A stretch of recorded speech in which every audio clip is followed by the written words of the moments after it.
Olá, meus amigos, um dia de muita paz para todos nós, e a gente só alcança essa paz quando nós temos a par do trabalho do Cristo Jesus. Hoje, exatamente 3 de junho de 2022, estamos nós reunidos para estudarmos a obra Ave Cristo.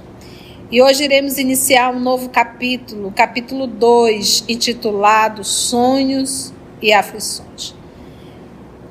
Nossa amiga, tia Carla, tia Mita, que é ao nosso lado, a nossa querida tia Carla irá fazer a nossa prece de gratidão e a nossa querida tia Mita irá fazer a recapitulação do nosso último estudo. Mais uma vez te agradecemos, Senhor, Jesus amigo, essa oportunidade de encontro, de fraternidade, de entendimento, de aprendizado e de trabalho. Nosso coração se enche de alegria por podermos, nesse breve momento, aliviarmos um pouco as lutas e te pedimos, Senhor, nessa hora, ânimo para continuarmos no trabalho, no estudo, e principalmente boa vontade de colocar esses aprendizados em prática. Abre nosso entendimento, nos inspira e fica conosco.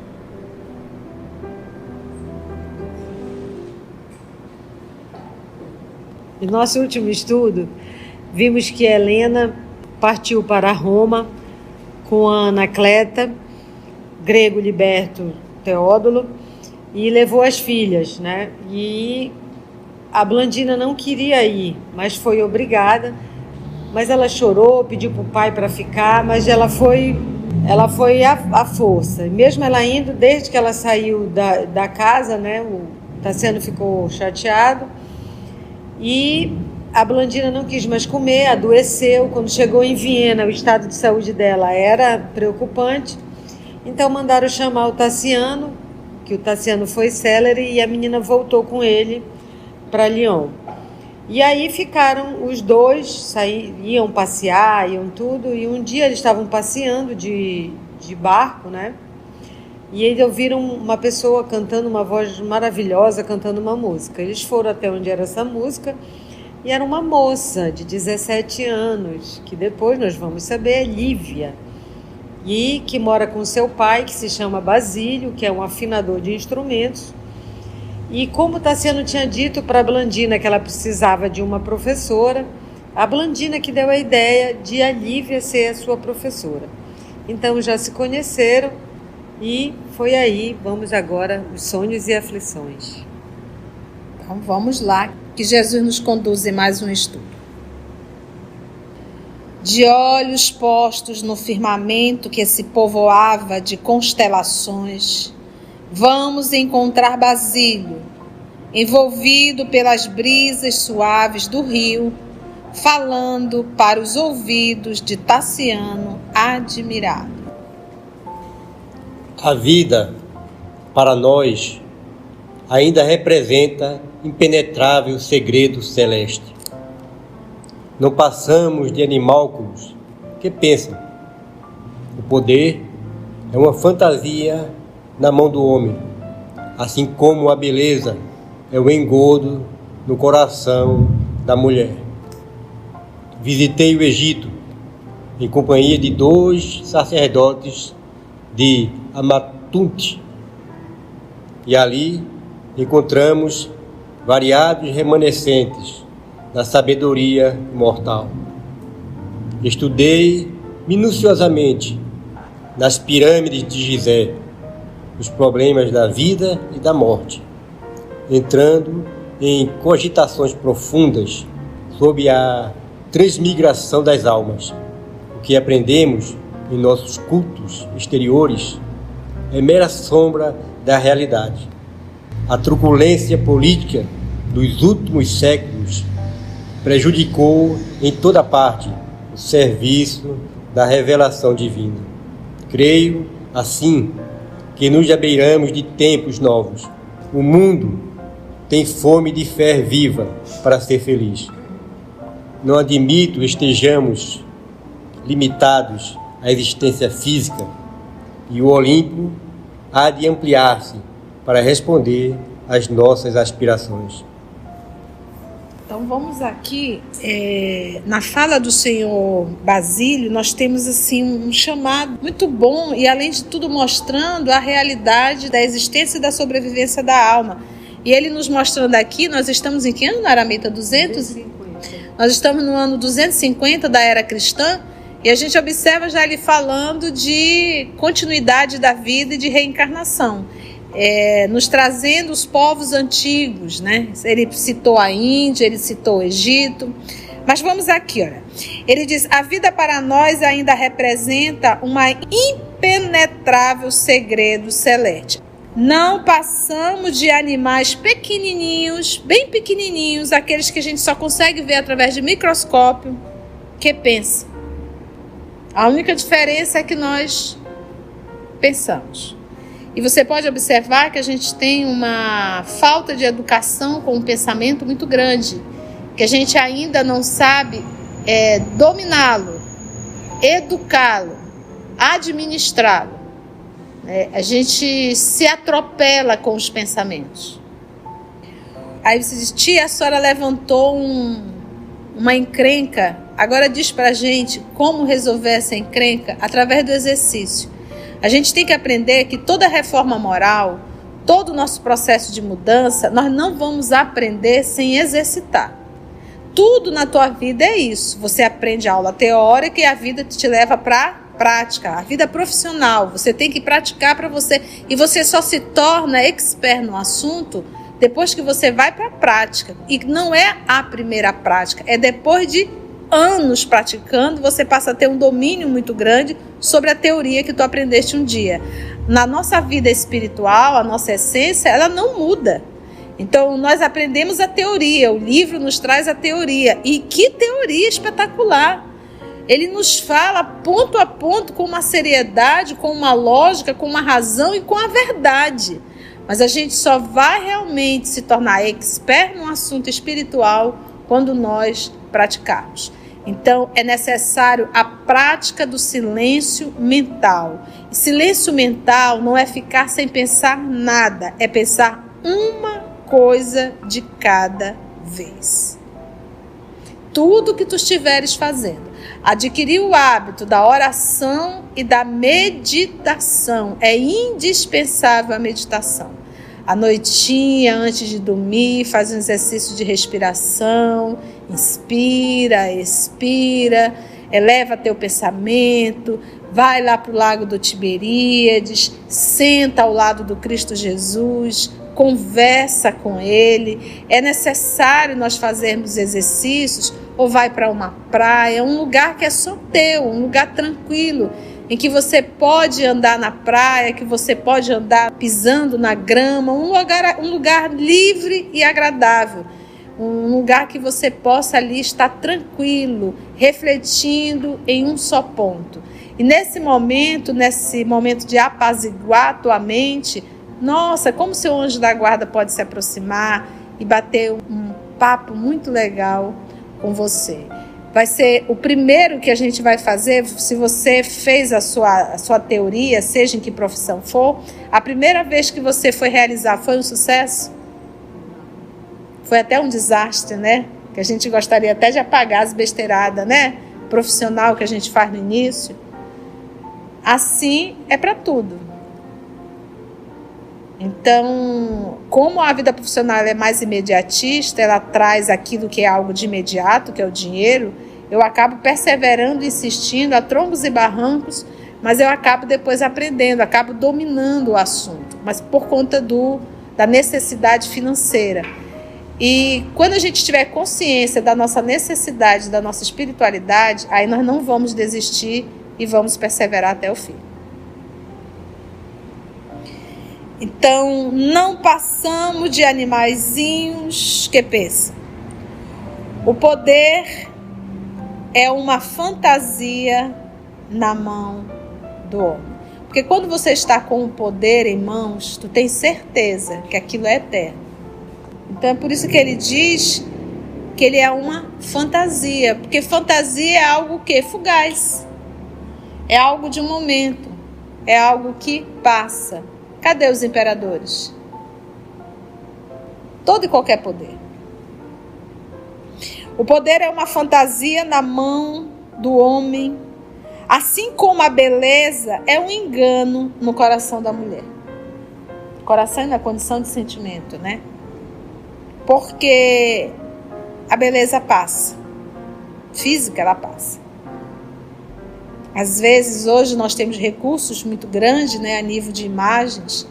Quantas vezes já nos chegou aquele vídeo pra gente daquelas jovens lindíssimas, né, grandes atrizes que fizeram um grande sucesso e coloca a situação que está agora, né, no antes e depois, e você se assusta, né? Não só as grandes atrizes, como também aqueles atores que foram sucesso por conta da beleza física também. E quando você vê o antes e depois, aí você vê a fase de Basílio, que a beleza é um engano. Ele diz: visitei o Egito em companhia de 2 sacerdotes de Amatunte. Amatunte foi uma das cidades mais antigas da ilha do Chipre, tá? Essa ilha está no leste do Mediterrâneo, tá, gente? E ali, no Egito, encontramos variados remanescentes da sabedoria imortal. Então, recordando o livro A Caminho da Luz. Ah, tia, que livro é esse? Bem, essa tua pergunta já me traz 2 preocupações. Primeiro, você ainda não leu a obra A Caminho da Luz. Segunda preocupação, você ainda não mexeu na playlist do canal do YouTube, porque você já teria feito essa descoberta, que nós temos esse estudo completo no canal do YouTube. Então, ao invés de estar vendo, né, novelas, né, vamos ouvir os estudos. Então, na obra A Caminho da Luz, lá o Emmanuel irá nos mostrar que um dos grupos que migraram de um planeta do sistema de Capela era os egípcios, tá? Então, vale sempre ressaltar: todos os egípcios são capelinos? Não. Um grupo que veio do sistema de Capela foi inserido no grupo que já existia dos egípcios, tá? Então, esses que vieram de Capela eram os mais intelectualizados, os mais espiritualizados. Foram exilados porque eram orgulhosos. Se nós observarmos os 4 grupos, os 3 eram espiritualistas. Então a gente deduz o quê? Eram os religiosos de um planeta do sistema de Capela, mas que não abriram mão da sua vaidade, do seu orgulho, do partido. E a gente percebe aí que quando nós temos uma religiosidade, quando nós temos o conhecimento da religiosidade, isso nos torna muito mais responsáveis. O 4º grupo, que era o grupo dos arianos, esses eram os mais rebeldes. Então é aquela turma de não suporto Deus, né? Mas os outros 3 grupos, ou seja, um grupo muito maior, eram espiritualizados. Os egípcios, os hindus e os hebreus. Então, por isso, dentro do Egito, todo esse movimento de ordem espiritual e os iniciados, lá citado na obra Caminho da Luz, eles falavam da reencarnação, daí mumificar, mas a ideia de que o espírito sobrevivia, isso era muito claro. Eles sabiam da existência de um Deus, de um Cristo e da existência de espíritos superiores que trabalhavam com esse Cristo, obviamente com outros nomes, tá? Mas eles tinham essa certeza. Os iniciados do Egito, eles tinham essa informação, mas eles não poderiam passar isso para o povo não conseguiria entender. Então, para facilitar, o que eles fizeram? Existem vários deuses. Então, foi no Egito que surgiu o politeísmo, tá bom? Então olha aqui o que ele está falando, que com 2 sacerdotes de Amatunte, que é essa ilha em Chipre, né? Ele visitou o Egito e lá ele teve quais informações? Encontramos variados remanescentes da sabedoria imortal. É por isso que a gente diz, tudo na vida da gente, tudo que a gente faz, aparentemente parece ser maravilhoso, mas sempre o que o Pai vai avaliar é qual a tua intenção. A gente tem que entender que a intenção, ela é tudo, e a atitude às vezes não é nada. Então, o que está por detrás da intenção dessa atitude? Se a intenção for má, por mais que a atitude for boa, seja boa, o que vai acontecer? Ela vai ser avaliada pela tua intenção, porque a intenção foi má. E se a tua intenção foi má, tu acaba arrumando débito com a lei. Então a intenção é tudo. Então a intenção daquele grupo era facilitar o entendimento. Gente, nós estamos falando de coisa de 7, 8 mil anos antes de Cristo. Entender como explicar isso? Se hoje, no ano de 2022 da era cristã, tem pessoas que não conseguem compreender a existência de Deus, de Jesus e de espíritos superiores que trabalham com Cristo, não consegue compreender. Há quem ainda acha que chama Jesus de Deus. Hoje o nosso povo, ele continua sendo politeísta? Continua, a gente adora um monte de santo disso, santo daquilo, santo disso, santo daquilo, oxalá de não sei o quê. Não é uma crítica que eu estou fazendo, eu só estou mostrando que nós não evoluímos ainda. Continuamos politeístas. Nós ainda não entendemos que tudo isso que nós adoramos, que é uma adoração, são espíritos superiores. Mas que acima de tudo nós temos quem? Deus. Então mudou? Não mudou. Então,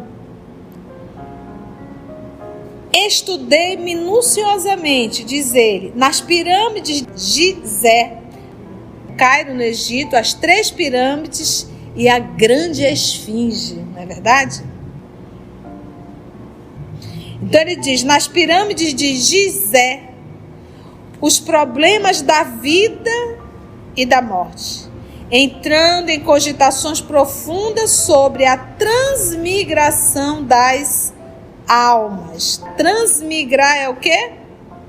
Mudar. Mudar de um corpo, né? O que aprendemos em nossos cultos exteriores é mera sombra da realidade. A truculência política dos últimos séculos prejudicou em toda parte o serviço da revelação divina. E diz Emmanuel no livro A Caminho da Luz que todos aqueles que migraram do sistema de capela e que foram para o grupo que foi inserido no Egito, todos capelinos já voltaram. O grupo do Egito, os outros 3 grupos, arianos, hindus e hebreus, muitos ainda continuam enrolados com a lei. Creio assim que nos abeiramos de tempos novos. O mundo tem fome de fé viva para ser feliz. Não admito estejamos limitados à existência física e o Olimpo aí, né, morada dos 12 deuses, né? Os principais dos panteão grego. Olimpo há de ampliar-se para responder às nossas aspirações. Então a gente percebe que um parágrafo da fala do senhor Basílio já nos traz aí um bom material. Interferiu o Tassiano preocupado. Não acreditas, porventura, que nos basta a felicidade coletiva, a confiança pura e simples na proteção dos deuses, dentro do culto aos nossos antepassados? Considerou o ancião. Sim. Simplicidade é também uma das faces do enigma. Entretanto, meu caro, no caso do nosso tempo, de incomensuráveis desequilíbrios morais, avulta o problema do homem. Não somos bonecos nos tentáculos da fatalidade. Somos almas usando a vestimenta de carne, em trânsito para uma vida maior. Pesquisei em todas as grandes estradas da fé dos arquivos da Índia Védica, do Egito, da Pérsia e da Grécia, e em todos os instrutores veneráveis, observei a mesma visão da glória eterna a que somos destinados. Tenho de mim para comigo que somos um templo vivo em construção, por meio de cujos altares se expressará no infinito a grandeza divina. Nas experiências da terra, porém, conseguimos edificar tão somente os alicerces do santuário, prosseguindo além da morte do corpo, na complementação da obra sublime. Nas lutas da existência animal, desenvolvemos as potencialidades do espírito, habilitando-nos à elevação aos pináculos da vida. Impressionante a lucidez do seu Basílio, olha, impressionante. E esse comentário, o primeiro dele, tivemos quase 20 minutos, então esse não será diferente. Então nós ficaremos aqui em cenas do próximo capítulo e a nossa próxima semana nós iremos comentar essa fala do Senhor Basílio. Agradecemos assim a Deus, nosso Pai, a espiritualidade amiga, aos amigos espirituais que conduzem o nosso trabalho e até o nosso próximo encontro, se Deus assim nos permitir.